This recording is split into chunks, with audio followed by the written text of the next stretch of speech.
ایک دفعہ یہ کام کر کے آئرلینڈ گئے تو فکر ہوئی کہ کسی طریقے سے اللہ سبحانہ و تعالیٰ ہم سے دین کا کام لے لے. ہمیشہ سے خیال تھا کہ اللہ سبحانہ و تعالیٰ ہمیں کوئی مسجد دے دے, اللہ سبحانہ و تعالیٰ کوئی ایسی جگہ دے دے جہاں پر اللہ سبحانہ و تعالیٰ کا ذکر ہو, جہاں پر قرآن کریم کی تلاوت ہو, جہاں پر 5 نمازیں پڑھ سکیں, جہاں پر محفل مراقبہ منعقد ہو سکے. تو اللہ سبحانہ و تعالیٰ نے ان دعاؤں کے نتیجے میں ایک دفعہ ایسے ہی بڈنگ کی ایک سائٹ کو دیکھتے ہوئے ایک پراپرٹی آکشن سائٹ میں دکھائی. ساتھیوں سے بات کی, ساتھیوں کی توجہ اس جانب مبذول کرائی اور ہم وہاں پر آکشن کے لیے گئے. آکشن کی پرائس تقریباً پاکستانی 18 کروڑ روپے تھی اور ہمارے پاس اس وقت کوئی ایسے آمدنی نہیں تھی, کوئی ایسا ذریعہ نہیں تھا. ہم آکشن میں پہنچے, آکشن شروع ہوا. اللہ سبحانہ و تعالیٰ کی کریمی دیکھیے کہ اس آکشن میں ہمارے علاوہ کوئی اور آیا ہی نہیں. جس پرائس پہ اسٹارٹ ہوا اسی پرائس پہ ہم نے وہ مسجد الحمدللہ اللہ کے فضل و کرم سے آئرلینڈ میں خرید لی. کہ آپ لوگ بھی یہ کام کر سکتے ہیں. جو حضرات جنہوں نے ہدایہ اکیڈمی میں ایڈمیشن ابھی تک نہیں لیا ہے وہ یہ کام کر سکتے ہیں.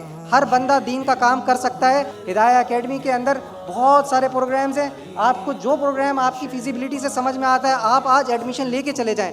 کوئی ساتھی ہمارا ایسا اس ہال سے رخصت نہ ہو جس کا ہدایہ اکیڈمی سے کوئی تعلق نہ ہو.